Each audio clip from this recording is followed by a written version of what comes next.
The presenting sponsor of Pod Save America is Blue Apron. Customize your recipes each week based on your preferences. Blue Apron has several delivery options so you can choose what fits your needs, and there's no weekly commitment, so you only get deliveries when you want them. Get your first 3 meals free with shipping by going to blueapron.com/crooked. Blue Apron is a better way to cook.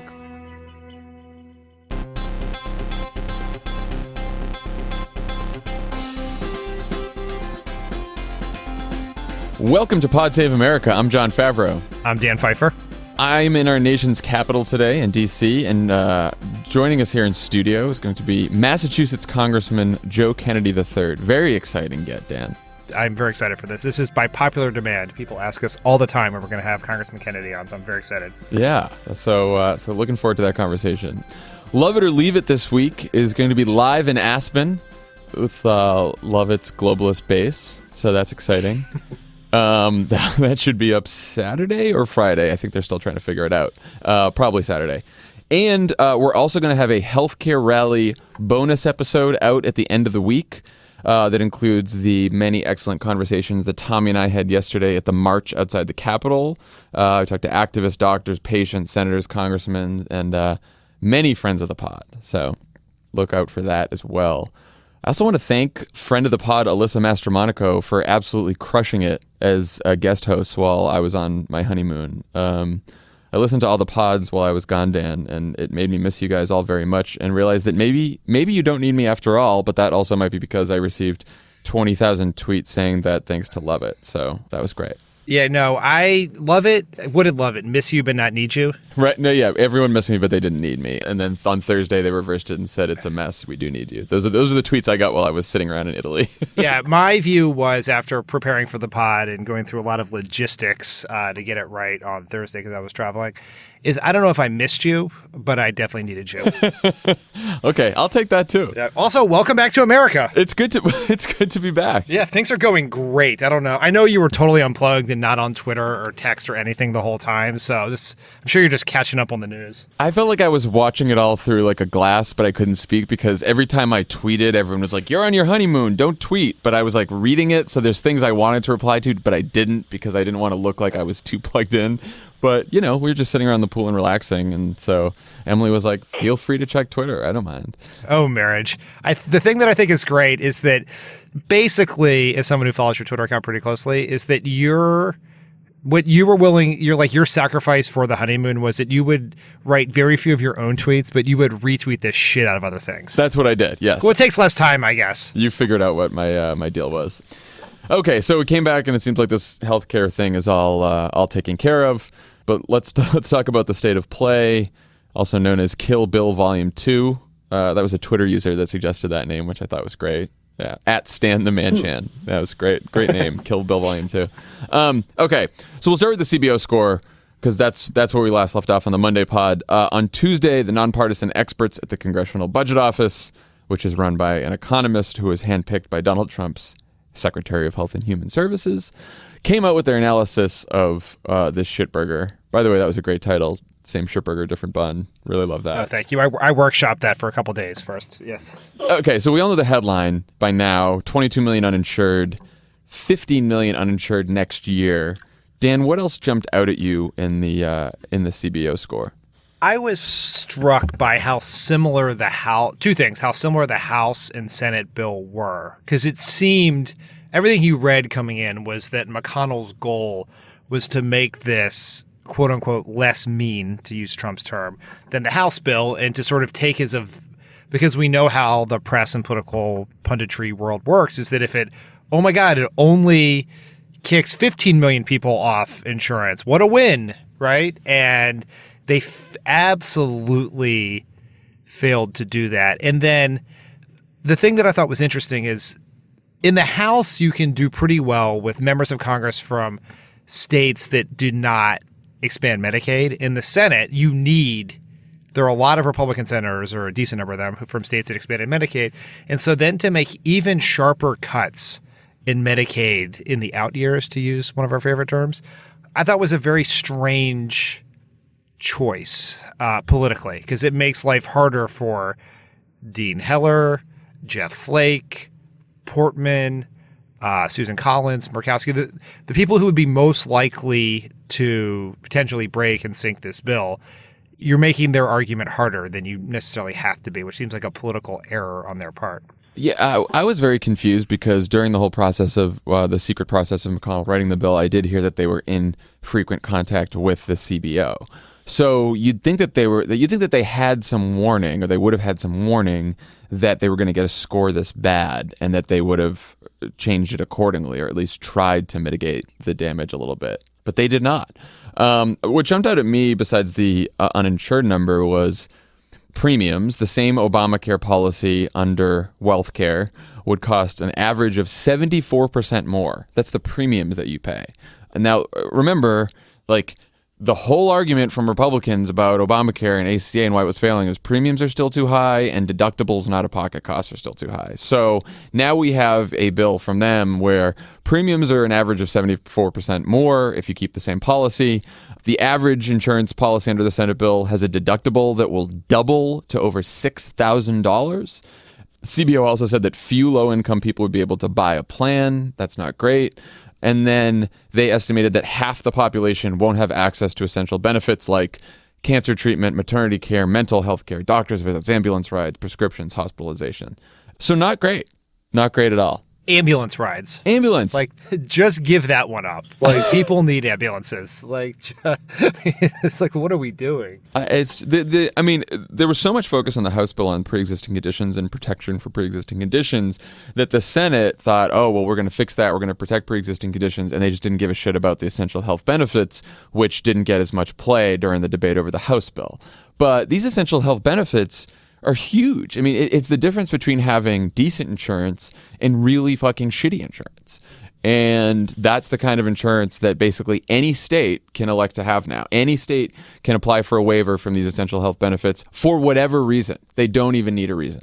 And the governor can apply for the waiver without even getting the approval of the legislature in the state. So you get a Republican governor who's sort of crazy, like a Scott Walker or Rick Scott or one of those people, and they can just waive these benefits, and then everyone in the state doesn't have them. And that also includes, very importantly, annual and lifetime caps on coverage, which means that, you know, if you have an illness that requires a lot of treatment, say you hit your $1 million cap and you've gotten $1 million worth of treatment that year, all the treatment after that you have to pay out of pocket for.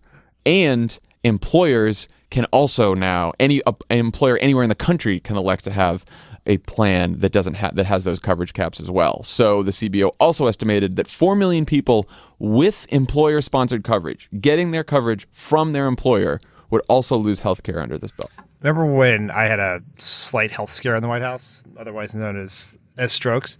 When I was in the most fortunate healthcare situation anyone could possibly be in, working in the White House, having government insurance, et cetera. But my bills, because this was a long-running health situation, would have come pretty close to the lifetime cap. And there are a lot of like important tests that were done that never could have been done under this Republican House bill. And like, so you did, like, when you get that bill and you look at it, and a lot of people have tweeted these bills out, and you see how important insurance is in the worst times of your life, and to undermine all the things about Obamacare. And this is what I think people forget is you may not be on Obamacare, you may have employer health care, but your insurance is going to be affected by these changes in real and serious ways. Yeah. Those costs rack up so fast. I mean, my dad was very sick last year and he's completely fine now, but I remember when they finally got the bills from all the hospital visits, and the insurance company made some mistake that then they took care of, and it's fine. But originally, suddenly these bills came for like hundreds and hundreds of thousands of dollars, and you just realize how fast you rack up these bills in a short period of time, you know. And I can't imagine that reform that would get rid of those caps is something that anyone would want to put back into law. I mean, it's crazy. Now we know from the efforts to pass the bill that by far the most popular parts of healthcare reform are the parts that provide what you would call the Patient's Bill of Rights, that provide a set of protections for patients against insurance companies. And this bill will take those away. Pre-existing conditions being the most popular, but all the ones you mentioned, lifetime caps, et cetera, are incredibly popular, and taking them away would I would guess, politically unpopular. Well, and I'm glad we're spending time on this because as they try to figure out how to put this shitburger back together, there's a lot of talk about taxes and boosting Medicaid funding and maybe boosting subsidy funding. So, you don't kick off quite as many people off their health care. But the fig leaf that they're trying to give to the conservatives like Rand Paul and Ted Cruz and all them is to loosen up the regulations even more and to make to loosen up these protections even more from, what insurance companies can do. And so I think as we get closer to another version of the bill, the protections could get even worse, which is a real problem. So the CBO score comes out. Heller says no way. Collins says no way. And Rand Paul says no way because the bill still didn't repeal enough of Obamacare. So McConnell, who can only lose 2 votes and 2 Republican senators, decides to delay the vote and after the CBO score. So that's where we are now. So what comes next? What does the vote count look like? Where do you see this now? Well, as McConnell is right now furiously trying to put together a new version of the bill that somehow bridges the gaps between the moderates, particularly from Medicaid expansion states, and the conservatives, which includes Ted Cruz, Mike Lee, Ron Johnson, and one other I'm forgetting. And his goal is to get Rand Paul, yeah. And his goal is to get something to the CBO by Friday. It should take the CBO 2 weeks, I think, or so to score it, and to get a score back and then make another run at this when they get back after recess, which is in a week, I think. I think they get back a week from... Get back the 10th. Monday, yeah. And there was a report last night from Politico that McConnell was going to put in $45 billion for opioid funding because that was one of the real problems for Rob Portman of Ohio and Shelley Moore Capito of West Virginia, one of their complaints about the bill. So he's trying to buy them off with this funding, even though that funding is a fraction of what is needed and a fraction of what would be cut if the bill were to go in place. Yeah, so in terms of what a deal would look like, you just mentioned the opioid funding. Of course, $2 billion in there now, right? They said $45 billion they might add. John Kasich, Republican governor from Ohio, said that even the $45 billion is like spitting in a pool in terms of solving the problem. And, interesting that he says that because Rob Portman, the senator from Ohio, is one of the swing votes here. Other people have been saying, there's $200 billion more in deficit reduction in the Senate bill than in the House bill. So everyone's saying, well, McConnell has that $200 billion basically to use to buy off senators by just, throwing money at the problem here and there. Something that just came out today, just before we recorded, is Bob Corker, a Republican from Tennessee, who's also up in 2018. He said that this huge tax cut that's in the bill on investment income, which is basically $172 billion to the richest people in the country, that now there's talk of keeping that tax in place and not making a tax cut, not giving that tax cut to people, and then using that $172 billion to make the tax credits more generous. And that maybe that would be a solution. And I don't know. I don't know if enough Republicans will go for that, if some of the more conservative Republicans will go for that. Pat Toomey said he didn't like the idea, but some other Republicans said they were open to it. The problem I have is just even if you do that, even if you make basically what they're doing is, as the process moves on, they're making the bill look more and more like Obamacare, but just gutted, right? Like all the good funding from Obamacare is gutted and all the protections from insurance companies and what they can do, those are gutted. So it's basically it's not repealing or replacing Obamacare, it's just gutting Obamacare. And so I even think that say they get rid of this tax cut and they make the subsidies a little more generous, like you said earlier, if it takes the CBO score from 22 million uninsured to even 15 million uninsured, that's still too fucking many people. The tax cut thing is interesting because it is perhaps, every part of this bill is unpopular. We should talk about the poll numbers at some point, but it is the combination. Taking healthcare away from people is unpopular. Giving tax cuts to wealthy people is unpopular.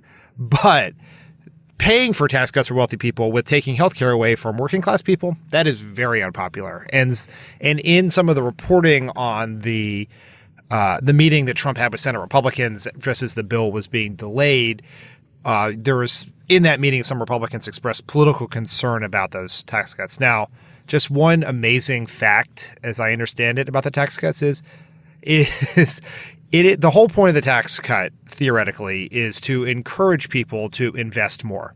Yet it's retroactive. So you will get a tax credit. You will get a tax cut for investments that you already made. So you can go back in time. I mean, the whole thing is so crazy. It is all nothing more than an attempt to put money in rich people's pockets. Full stop. I mean, look, I think it's, Corker said today that he really thinks that that tax cut in particular would come out of the bill. Now, that's not the only tax cut in the bill. There's a whole bunch of tax cuts. I think there's $700 billion worth or $800 billion worth. But we just have to be prepared for if that tax cut comes out of the bill, Republicans can't say, oh, well, we got rid of the tax cut for the wealthy and now we've made all the subsidies generous and everything is fixed, because everything is not fixed. And the other thing they're talking about doing is Ted Cruz has some plan where he wants to loosen the protections for pre-existing conditions, meaning every state would be able to sell insurance plans that had protections for pre-existing conditions, but also have the option of selling plans that didn't have protections for pre-existing conditions. So might sound nice, but the problem there is everyone who's healthy who didn't need the protections for pre-existing conditions would buy the plan that didn't offer them, and they'd be cheaper. And then the plans that protected pre-existing conditions would be really expensive and people wouldn't be able to afford them. And so it would screw up the whole market and screw up the whole insurance pool. I mean, this whole thing is it's a Frankenstein mix of terrible policy. And my theory as to why is Republicans' position up until really just a few months ago was repeal Obamacare. That's all they voted for, was just repeal the whole thing, make it go away. And then they realized that was unpopular, and taking insurance away people was unpopular. So instead of advocating for the conservative position they actually believe, which is government has no role in providing health care to people, they're basically arguing on the turf of progressives. They are saying we should have universal coverage and people should have access to health care. We just think we can do it better, but they are trying to take conservative positions, add on some policy that seems to suggest that they are more compassionate and progressive than they really are, and sell it as a progressive. They sell it as universal coverage, and it is not. And because they are unwilling to be honest with their own positions, which are incredibly unpopular, they're stuck. They can't argue for their bill because the facts completely collapse every time they talk about it. Right. No, that they are bridging the difference between their rhetoric on the bill and the substance of the bill with lies, and just very blatant lies that are obvious to anyone who can, read a fucking CBO report or facts or anything or a newspaper article. So you talked about polling. We should mention that. Front page of USA Today, in hotel rooms across the country, 12% support for this plan. Not very popular. You also were telling me this morning about a New York Times article about Kentucky, Mitch McConnell state, Rand Paul state, where obviously there are a lot of low-income people who did not like Obamacare, or did not like the fact that Obamacare still had high deductibles and high premiums in some places, but also absolutely hate this bill. So this is... I don't know that you can get a piece of legislation that's less popular than this. It's amazing. And kudos to the American people, because they are being lied to left and right. Fox News is just running full state-run propaganda for this bill. Not talking, even though their viewers demographically are the group of people most affected by the bill, because it is people in that age bracket right before Medicare, whose premiums go up the most. Just pretends like nothing is happening here. Despite all of that, they know exactly how terrible this bill is. We live in a divided nation, and we have finally found something that people agree on, which is that Trump care is a shitty idea. It's pretty amazing. We should talk about Trump, too. The man who admitted that he called the bill mean in a private meeting. He said it to the House. He called the House bill mean. The Senate bill's not much different. But the New York Times headline that really set him off yesterday was, on Senate health bill, Trump falters in the closer's role. The great deal. So one thing we know right now is, even if McConnell passes this thing, it will not be because Trump was... I'm so sick of fucking Trump as the master deal maker thing. The guy... Can anyone name one deal the man has negotiated since becoming president? None. No. And the reason he can't negotiate these deals is because he doesn't have a grasp on any of the details, because he doesn't know anything. He doesn't want to know anything. He doesn't want to learn. He has all the information in the world at his fingertips, and yet he gets all of his information from Fox News, and Fox News isn't covering the healthcare debate because they're actually smart enough to know that their viewers won't like it. So therefore, the president of the United States doesn't know anything about the healthcare bill either. Yeah, I mean, it's fairly, like, no one says Trump has to be in the weeds on the policy. No, that's not a requirement.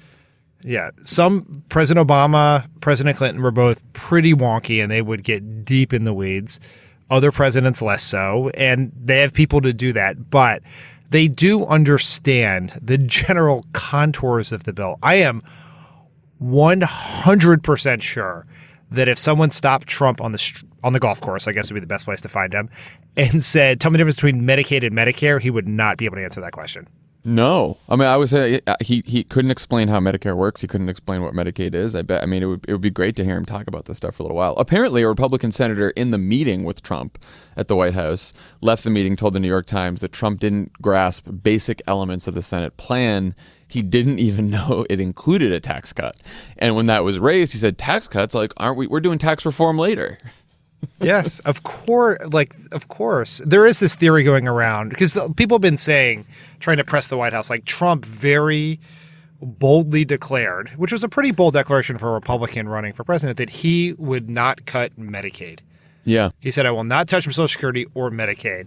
There is a theory going around that he actually meant Medicare, and he just didn't know the difference. And so now he's stuck to live with this promise forever, which I 100% believe, because not touching Medicaid in a Republican primary is a much braver position to take than Medicare. And so I think he just fucked up and now is stuck with this forever, and will obviously never admit he was wrong till the day he dies. I mean, it does seem like he doesn't care a lot about this. He cares about winning, obviously. And so to the extent that he needs a win and doesn't want another loss, he cares about that. But, apparently he also said in that meeting, I think we can do this. I think it's going to pass. But, if they don't want to do it and it's too hard, that's okay. And then, of course, you see his tweets, right? He's like tweeting about Russia and tweeting about he's attacking the media and the Washington Post and New York Times. And then this morning, we did not make this a big part of this podcast because I'm not going down that route and taking the bait. But he started attacking Joe and Mika particularly. That was insane. I mean, he is a pig for tweeting that. And I'm not going to even repeat the tweet. It's just gross. I mean, if any other person, let's say Kanye West tweeted that, the reaction would be Kanye is off his meds again. But the difference is Kanye cannot launch an intercontinental ballistic missile strike against North Korea with one push of a button. I mean, it is it's not just gross, and it is incredibly gross. It is deranged in how it is written. Like, low IQ, psycho. I've just the very sad part where it's like, I don't watch this anymore, but let me tell you exactly what was just said on the show. It's so sad. He is a severely disturbed individual, and he happens to be the president of the United States. This is Pod Save America. Stick around. There's more great show coming your way. Pod Save America is brought to you by SeatGeek. Buying tickets to sports and concerts can be way too complicated, but there is a better, simpler way to buy with SeatGeek. It's the smartest, easiest way to get tickets to live events. With their seamless mobile experience, you can buy and sell tickets in just 2 taps. 1, 2. SeatGeek helps you find the best seats at the best prices, fully guaranteed. Nothing quite like seeing your favorite team or musician in person, and SeatGeek will get you closer to the action for great value. We all have the SeatGeek app on our phones. It's the easiest way to buy tickets. Everyone at Pod Save America does it. We've converted a whole bunch of other people from some other seating sites, and everyone loves it now. It's very easy to use. Highly recommend it. Best of all, Pod Save America listeners get $20 off their first SeatGeek purchase. And every purchase is fully guaranteed, so you can shop for tickets on SeatGeek with confidence. So make it your go-to app for finding the best deals on every type of ticket, from sports and concerts to comedy and theater. That's $20 off your first SeatGeek purchase. So what are you waiting for? Download the app today, enter the promo code CROOKED, and get your first $20 off and get a great seat at your favorite show. Easy as anything. The thing that has been hopeful about this whole healthcare debate to me, aside from what you just pointed out, which is, the American people who, it seems like we're divided on everything, have pretty much come to agreement that this bill is awful.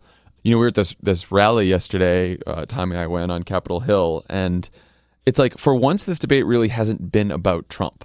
And everything since he got into office has been about Trump. But like, we talked to a whole bunch of people yesterday, barely heard his name at the rally.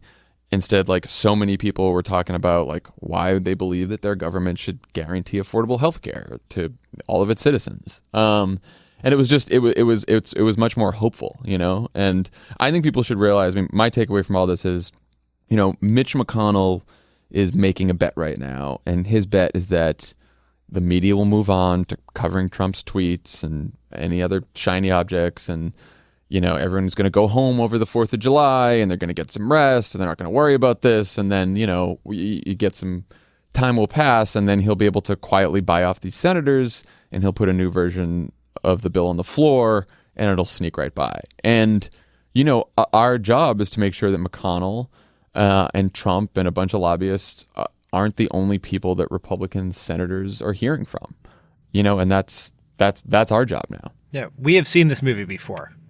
I know we're in the era of short attention span, but it literally happened like a month ago. We stopped a bill. We thought it was dead. People moved on. The world moved on. And before we knew it, they passed the bill again. And here we are. And this is like, there is no step after this. Like, it's important to note, this is not the Senate's going to pass the bill, the House is going to get together and they're going to wrestle, and maybe the Senate bill won't be able to reconcile with the House Freedom Caucus. No. If McConnell had passed this bill this week, the House was planning to stay in over the weekend to rubber stamp it and send it out. So this is it. This is the difference between access to healthcare for everyone in this country or a dystopian society where insurance companies can charge whatever they want. People get kicked off health insurance without any regard for the impact on human lives. And that's the difference. And I was super excited. I was unfortunately unable to go to D.C.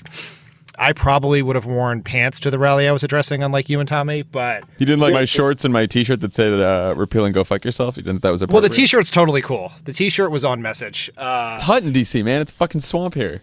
I know. I was there last week, and I saw a number of Crooked Media merch as I was wandering around the streets of DC, and "Repeal and Go Fuck Yourself" was clearly the most popular shirt. There was quite a few friends of the pod there. It was great.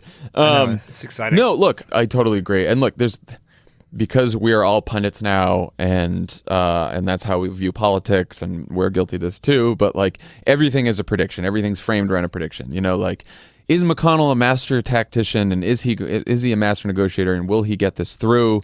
And some people are like, oh, no matter what, he's going to get it through, and these Republicans are going to cave, and it's not worth doing anything. And then, on the other side of the spectrum, and this was like how things were around the House bill, it was, oh, Paul Ryan had to pull the bill, and we won, and it's victory, and it's not going to happen now, and they're too stupid to get it done, and then they got it done. So how do you get out of this, right? You stop predicting, right? It's not about what might happen or what will happen. It's about focusing on what should happen, right? And it's about, it's about making those calls and getting out there, right? Like, I don't know if you saw the story. I was tweeting about this yesterday, that I think they're still there. They're these disability advocates. They went to Cory Gardner, who's a Republican senator from Colorado, to his Denver office, and it was like 9 or 10 people. Most of them use wheelchairs. Couple, one has diabetes, one was on a ventilator or respirator, and they wanted to meet with Cory Gardner. They were refused a meeting, and so they decided to camp out in his office. And they decided to sleep in his office, and they have been there for the last 48 hours. These people, most of them, like I said, in wheelchairs, hope people have been sending them food and coffee and water and everything to keep them going and to support them. And they were there because, if these Medicaid cuts go through, it severely affects, and we heard this at the rally yesterday too, it severely affects people with disabilities, who are, many of them, Medicare helps them live independent lives. And, one of the protesters was asked why she'd choose to spend all night in a hallway. And she said, we'd rather spend the night in a hallway in this building than spend the rest of our lives locked away in an institution. And it's like, you see shit like that, and you think, if those people can sit in that office for 48 hours, like, you know, we can get out there and we can make some phone calls and knock on some doors and keep this pressure up and like not get distracted by all the other bullshit that's on the news. So I think that's important to recognize. It just makes you wonder, right? Like we have a lot of esoteric arguments about policy in this country, and do tax cuts for rich people, does that trickle down to people? Does that provide economic growth? Does that starve the budget? But this is one that is so specific. Yeah.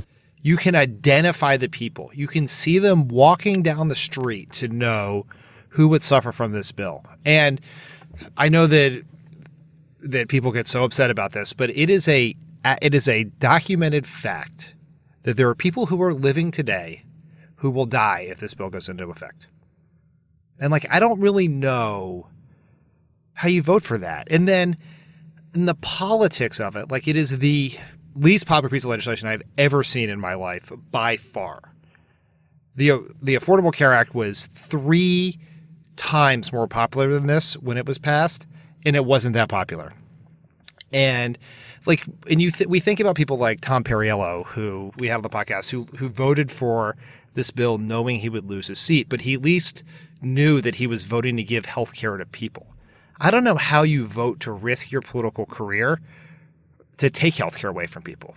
Like, it just, the mentality just escapes me. And these are people, some of these people who work for these members are people we know and like, and I just can't possibly understand how you can get up and go to work every day and think that's a good way to spend your life. There are lots of things that we disagree on that they work on, and they're, you know, maybe they're right, maybe we're wrong, but this is such an obviously bad idea on every spectrum. And I just wonder why they do it. And I would say one last thing.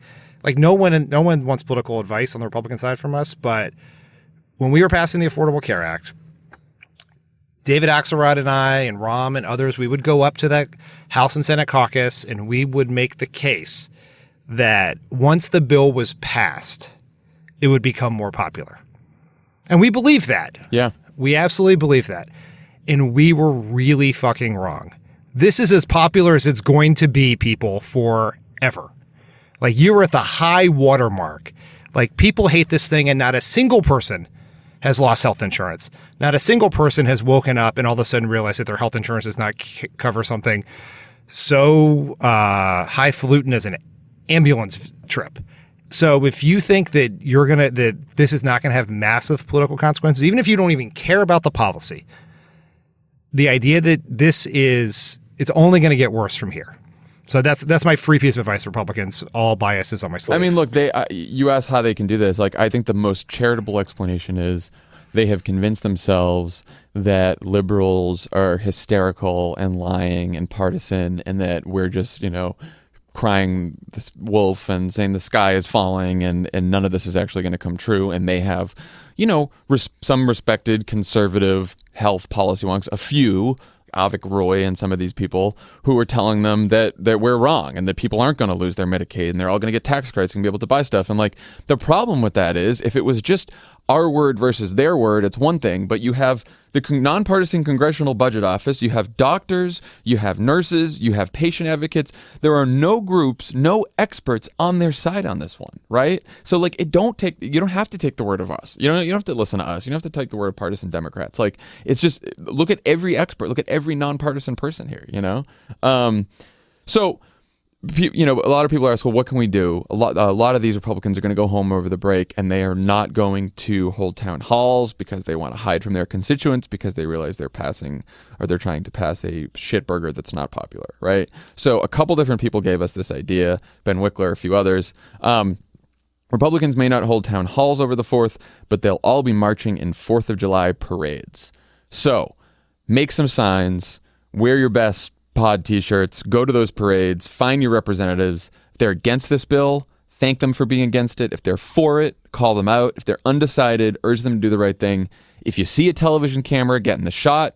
If not, take your own picture, send it to us, tweet it. The ideal picture, of course, is the one that guy got with Paul Ryan wearing the repeal and go fuck yourself t-shirt. That's the holy grail. You get something like that. That's great. But you don't have to get that. Just go to these parades and you can find your senators there and it will make a difference. It will get coverage and it will help drive this debate forward for us. Because like I said, if the only person in their ear is Mitch McConnell buying them off with a couple billion here and there, they might do that. But if they go home and there's an overwhelming push from all of us saying we don't want this bill's awful, then, they just might say no. And it's not guaranteed, but it's certainly worth trying. That's exactly right. We got one shot here. And it's important. Everyone involved here who cares about this bill has responsibility because we said to everyone said, we do everything we can to kick this bill into past the recess so they couldn't jam the vote through. Now we have done that. That is success. That is a credit to all those people you and Tommy saw yesterday who gathered at the Capitol. It is the people who are making phone calls over the last few weeks, and we have it now. So we wanted this week to show Republicans that there's massive opposition to this bill. So we have the opportunity, and we can't blow it.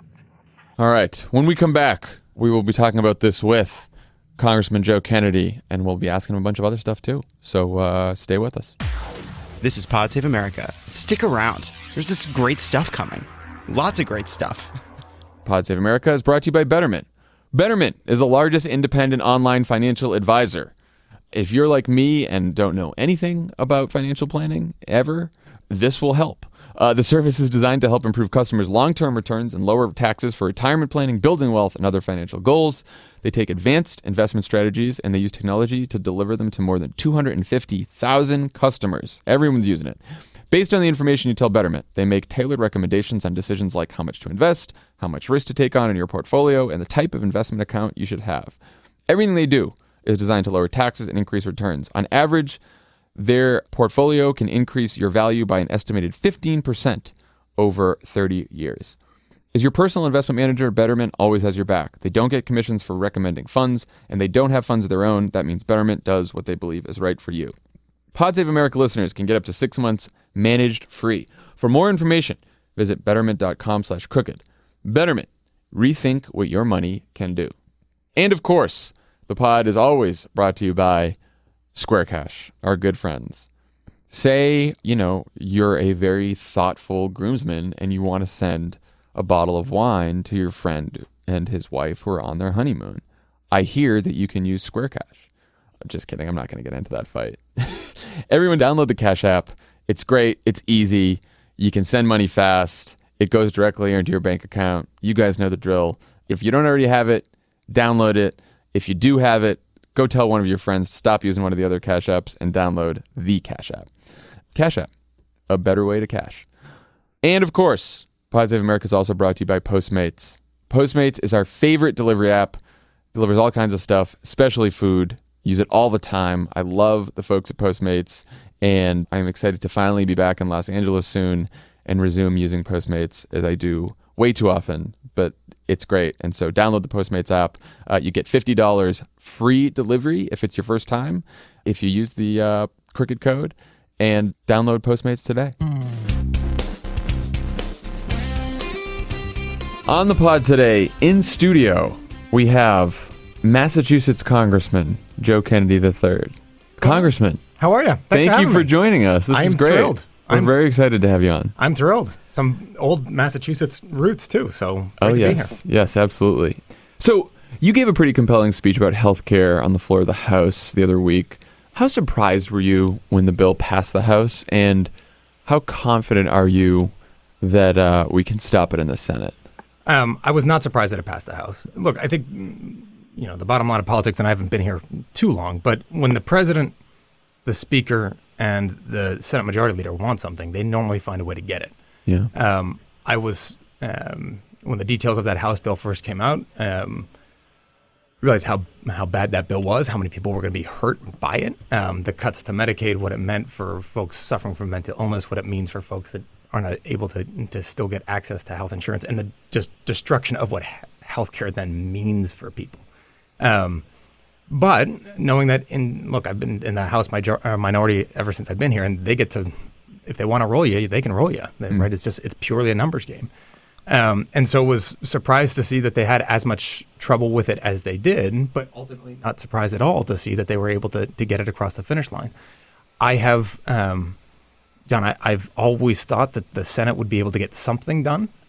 If you asked me about it last week, I would have said probably 80-20 that they do get something. I'm more optimistic that whatever product that is ends up being something that is more palatable, albeit not palatable. And we'll see. Susan Collins had some comments just moments ago saying that she was starting to look around for some bipartisan support, which bottom line on this is healthcare is something that most folks don't pay much attention to when you don't need it. But when you do, it is a critical lifeline for so many families across this country. We got to find a way to take the politics out of it, right? And the way you do that is you chip away at some of these big problems by having folks come together around it. And I would like to think we're getting to that space. Obviously, Majority Leader McConnell had said, threatened members of his caucus saying, if we don't come together around this repeal plan, I'm going to have to work with Democrats, as if that would be some sort of terrible threat. thing. The threat of bipartisanship. Right. So look, it's a scary time. I can't stress enough how concerned I am that whatever product ultimately gets voted on will pass, and what that means for so many people across our country, particularly those who tend to rely on some of the provisions of Medicaid. And the neediest, the most frail folks with pre-existing conditions, pediatric cancer patients and such, what this is going to mean for them. How do you think we get back to that point where people are working together on healthcare from both sides of the aisle? I remember when President Obama was addressing Congress in 2009, one of the ways he ended the speech is, of course, we got that beautiful letter from your great uncle, Ted Kennedy, before he passed away. And Obama was pointing out, he had worked with Orrin Hatch on the Children's Health Insurance Program. He worked with other Republicans on Patients' Bill of Rights and patient reforms. And as a way to try to sort of spur on some bipartisanship. And of course, it didn't work out for us as much as President Obama tried. And now it seems like we're so far afield from those days. Like, I don't even know how we get back to that point. So I think, look, it's the $800 billion question, literally, at this point. In my conversations with Republicans behind closed doors, they will say, we ran on this for 7 years that we were going to repeal Obamacare. You got to show, just from a political purpose, that you tried, right, that we did. So I think there's an element of that there. And look, there are strong philosophical differences as to the role that the federal government should play in the provision of healthcare in this country, and that's fine. The question then is I think it's the responsibility of folks in office and our elected leaders to say, you might have these philosophical differences. We need to make sure that our system fills the gaps of those differences for folks that need access to care. And I think that's where we can start. I hope this bill goes down. I hope that there's enough members of the Senate that recognize that the bill as currently constructed is going to be devastating for millions and millions of families across this country. And that if we are able to turn the page, I will concede that the Affordable Care Act is not a perfect bill. There are ways, though, that you can strengthen the exchanges, strengthen the individual market, and with a bipartisan agreement, actually get to a pretty good place. Massachusetts, John, we've got about a 3.6% unemployment rate and a 2.8% uninsured rate. The idea that this bill is somehow a job killer, the idea that you can't somehow implement this effectively is just not true. We've got some challenges with it in Massachusetts. Cost of small businesses, some of our Medicaid product is actually so good that some employers are kicking people to our mass health program, which means it's a bigger portion of our state budget than we probably should have. There's ways to get through that, and we're trying to, but you can if there's a commitment to, and we need to get to that spot. Congressman, I think it's interesting you point out that there are philosophical differences about the role of government in healthcare. But what I found interesting about this debate is that's not really the argument the Republicans are making. They have sort of ceded the argument that people should be covered. But as you know, CBO tells us, that's obviously not going to happen. In your private conversations with Republicans, I guess, how do they sort of rationalize the fact that people are obviously going to either, especially their voters in some cases, will pay higher premiums or get kicked off healthcare? And do you get a sense that they are worried they're going to be the dog that caught the car here, and that it's great to vote for repeal one more time, but if this passes, they could be in real trouble? Dan, look, it's a great question. Candidly, most of my conversations with Republicans are around healthcare. This isn't going to surprise you, but it doesn't get into the specifics, right? It gets into, look, we ran on this, we have to do something, and we'll vote this out and the Senate will fix it, and we'll take it from there. Now, they will, some of these, as you guys both know very well, some of these conservative members come from states that, one, didn't take a Medicaid expansion, or two, where there are challenges with these exchanges in the individual market, but largely driven by an unwillingness to actually implement this law effectively. So I think it's a bit of a disingenuous argument, but the fact of the matter is that when they go to their constituents look at this and say, we've got real access to care problems, and that's Obamacare's fault. Trying to explain to those constituents that, well, actually, I'm not going to deny the fact that you've got challenges, but were the law implemented correctly, you wouldn't. That you're missing that kind of emotional connection. So because they've now been told repeatedly that it is, and what I think part of what I've been trying to do with mixed success, obviously, is to say, listen, okay, I will take it that you have challenges in gaining access to the care that you need. Let's try to find a way to fill those gaps in our system to ensure that you do get access to care. The problem is that Republicans at this point have sworn to repeal this law, where if you get to the point of saying, okay, well, let's fill in the holes, they can't fill in the holes yet because they've promised that they're going to repeal it. So we're not quite at the point where you can start to get a real commitment to even look at filling those holes, as long as there's still some promise that this law can get repealed. And look, make no mistake, I think you are seeing buyer's remorse coming out of the Senate at this point, recognizing from some of those Republican senators that they just can't do this. You can't take health care away from 23 million people. And for the folks that still have it, you can't destroy what health insurance actually means. You're paying more for a whole lot less and somehow trying to say that it's the same thing, and it's just not. Congressman, if for some reason the Senate bill stalls, would you support Democrats being part of a bipartisan working group to try to come up with some set of reforms to fix healthcare? I know there's some disagreement within the Democratic Party on whether that's a good idea or not. Absolutely. Look, my pledge to my constituents, to the folks in Massachusetts and to everybody across this country is I believe, one, that healthcare is a right and not a privilege in this country, and that every single person deserves access to quality, affordable, accessible healthcare. And the fact is that that's going to look differently in downtown Boston, where you have a number of high-end academic medical centers, and rural Texas or Alaska or Arkansas or Oklahoma or California, for that matter. Part of this stuff is just going to look different, but the commitment is to say that wherever you are in this country, you should be able to get access to a health system that you can afford and that is going to the best of our ability, address your illness. And that shouldn't be a Democrat or Republican thing. I mean, my God, if we can get to a place where that's the baseline that we're in agreement on, that's a huge step forward. So yes, by all means, we're going to have to engage with our Republican colleagues on this, and I would love to be able to do so. Out of the House, anyway, we're not quite there yet, and I understand that. But part of my job then, I think, is to chip away at pieces of this that I think we can make progress on, and try to lay that foundation to work on those larger challenges when we can. So, 36 years old, you're one of the younger members of Congress. In the last election, more young adults supported a third-party candidate or didn't vote than in 2012. But overall, they skewed more liberal, more progressive, and Trump actually got about the same share of the youth vote that Romney did. What does the Democratic Party do to get some of these young voters back, voting, engaged? What do you think about that? Look, I think if I knew the answer to that, I'd be in great shape. So one, it's hard. Two, I think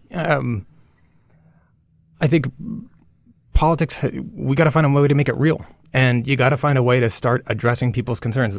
I think this is probably true of all three of us at the moment, right? You've got a younger generation that on Sunday morning isn't necessarily engaging in or waking up in the morning eager to watch Meet the Press. They're having avocado toast and drinking a latte, right? I have no idea what you're talking about. And you've got a generation now that is extremely engaged in trying to solve problems. And the heartbreaking piece about this for me is that they don't look at their government as a way to solve those problems anymore. They look at social entrepreneurship, they look at nonprofits, they look at the internet, they look at online communities, they look at new innovations, sharing economy as ways to drive new efficiencies and to solve challenges. But they don't think the government can actually play a role there, in part, I think, because of the partisanship that we've seen, and that's campaign finance law and gerrymandered districts and all the rest of it. And there's plenty of issues that we all can point to on this, but those to an extent are excuses, and we got to find solutions. And so what I think best case we can do, and I try to do, is go back home, be present, show those your constituents that you're trying to solve as many of those problems as you possibly can, get bills passed and across the finish line and address those concerns, which while we fight here on a lot of those big issues, I got a bill passed out of the House of Representatives unanimously on the first day of the Trump administration. We got a bill passed to create an over-the-counter category of over-the-counter hearing aids. That hearing aids cost about a couple $1,000 per one. It's about $2,500 or so per individual, and could be about $5,000 per pair. Medicare doesn't cover them. There's tens of millions of seniors out there that don't get hearing aids because it just costs too much money. It came out of our committee unanimously, and it was me and, if you can believe it, Marsha Blackburn from Tennessee, one of the most conservative members of the House. And her team was great on this. And I give her an awful lot of credit. There's ways that I think we have to be focused on actually addressing those concerns and showing progress on them, and not just fighting. And obviously on these big things we're going to fight about because we got differences on it. But we got to do a much better job of showing those solutions and then engaging with younger voters. And the last thing I'd say on this is, this is a generation that, on the whole, is much more cause-driven, is willing to get engaged and roll up their sleeves and find solutions, dedicate their money, their time, their effort, their energy, their innovation, their talent, if they're channeled to do so and if they're challenged to do so. And I think that is one thing that obviously President Obama did extraordinarily well, was to motivate and challenge a generation to actually roll up their sleeves and get engaged and get in the game. Because if you're not playing, your voice isn't going to be heard. And I think we missed that opportunity in the last election to actually go out there and show a real pathway forward for the largest voting bloc of Americans, which is millennials, by definition, to say, if you believe in a better, stronger, brighter future, and if you want to fight for it, and if you're willing to fight for it, which they are overwhelmingly, the answer to that is yes, then this is the way to channel that energy, and we need your help. Congressman, following up on that, one of the interesting challenges when it comes to reaching the youth vote is that a lot of the most prominent faces of our party are older and have been around a long time, particularly the congressional leadership. And as we sort of weirdly missed a generation, we have a lot of people like Bernie Sanders, Elizabeth Warren, Nancy Pelosi, who are the most prominent voices in the party. And then a lot of people in their 30s, like yourself, Jason Kander, Mayor Pete Buttigieg, et cetera. One, are you concerned about the fact that the faces of the party have been around a long time? And, what can we do to raise up, faces, people like yourself and the next generation Democrats to appeal to these younger voters? So look, one, the leaders that you pointed to, the folks that have been here for a while, I obviously know some of them are, I consider my mentors. I'm close with Leader Pelosi. I met my wife in Professor Elizabeth Warren's class. She's an amazing teacher, by the way. Look, these are folks that have dedicated themselves to public service, know how to get stuff done, and know how to fight for our values. And I think you need voices like that here, championing the way and helping light the way. I do think there's clearly, look, from spending some time with my colleagues in the House and Senate and the Democratic caucus, there's some really talented folks in this caucus. And I think part of the issue that we have to reconcile is no one's stopping you from stepping up, right? Jason Kander, give him an awful lot of credit. He ran a really compelling race for a Senate seat, and a seat that wasn't supposed to be competitive. He almost won it in a state that Donald Trump won by double digits. And he's, just because he lost an election, didn't say, okay, well, time over, I'll go pack my bags and go home. He's pledged himself to try to make sure that every single person across this country has a voice and is leading a voter registration and campaign in the face of what many, including myself, expect is going to be a massive voter suppression tactic coming forward from this administration. So stand up, speak out, and get engaged with it. Pete Buttigieg is a great guy with a really bright future. I I met him when he won the New Frontier Award from the JFK Library Foundation a couple of years ago as one of the bright, emerging young leaders dedicated to public service. He's got an extraordinary future in our party. And we need to have folks like Pete that are out there talking about how he solves problems on a daily basis as a mayor. You don't have to ask people's permission to go out there and try to find some new way to solve a problem. You just got to go out there and do it. And so I think it can be a little bit easy to kind of point to some of the leadership and say, hey, we need to have a change. No one is stopping folks from getting out there and trying to make your own case, get on TV, go door to door in other parts of the country, listen to people, and actually go out there and try to find a way to solve these challenges. You don't need anybody's permission to do that. How do you speak to a lot of the anger that's out there? And anger because Washington's not working, anger because people are left behind by globalization, by automation, right? It seems like Democrats are at a disadvantage a little bit because, Donald Trump runs for president, other Republicans run, and they say, government's awful, the country's being run by politicians who are stupid and corrupt, I can go in there and fix it, right? Mm-hmm. That could be an easy message for Democrats too, but in some way, we believe in government. Yep. We believe the government can make a difference in people's lives. So there's this tension between, in our nature, we're institutionalists in a way, but it's not in vogue to be an institutionalist these days, and it's much easier politically to just rail against the system. So how do you speak to that anger and still, still reach people? You talk to the guy that wrote Obama's speeches and ask how you speak to it. It'd be the first thing I would do. The next thing I would do... Wasn't always easy for him either. Next thing I would do is, look, I think you recognize that people are ticked off and they're angry and they've got a right to be angry. Look, I'll give you a quick example on this. There is you hear an awful lot now from Democrats and Republicans, and I've been a huge champion of this as well, about the value of vocational training. There are more CEOs in Massachusetts than plumbers. And you know what? It turns out plumbers can make a really good living in Massachusetts. Yeah. There was a vocational school built up in Fall River, Massachusetts that years ago that was supposed to be the alternative for high school for folks that might struggle in high school. Diamond Regional Technical Vocational School. Diamond now has more Skills USA banners hanging from its rafters than are hanging from the Boston Celtics and Boston Garden. You walk through that place, and it is amazing what those kids are doing. 3 of them came down here about 2 weeks ago and met in my office. They won a NASA competition, high school kids. One of them is now getting an internship in Dana-Farber Cancer Institute, right, looking at genetics in space. I mean, amazing stuff. High school kids. There is now a wait list to get into that school.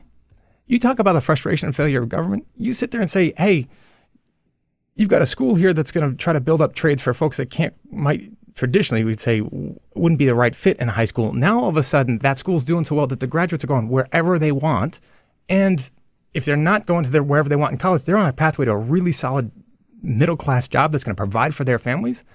And we can't even create enough space so that they can get into the school. They should be upset. They should be raving mad at our system. And so I think it's recognizing that frustration is real and it is well placed. The question for us is then, how do you solve it? Right. And it comes back to a fundamental question that does, I think, separate Democrats and Republicans. And Jon, you see it in the heart of this healthcare bill. It's a philosophy of, do you think those challenges are going to be better solved by 330 million Americans pulling for each other and pulling in the right direction? Or is it easier to solve if you're on your own? Right? Healthcare bill, look, we talk an awful lot about what this bill does. What this bill means is to say, at your most vulnerable moment, when you are sick, when your loved one is sick, when you are in need of life-saving care, are you on your own? Or do you have a system of doctors and professionals and folks that are willing to care for you and roll up their sleeves and throw their lives and their experience and their dedication there to help you out? I would rather take the latter than the former. That's the difference in the Republicans' vision of this bill and what Democrats stand for and what the Affordable Care Act was all about. What my vision of, and I think a progressive vision for our society is, we've got massive challenges around the globe, some of which Donald Trump is bringing on us, some of which are just there because the world's a complex place.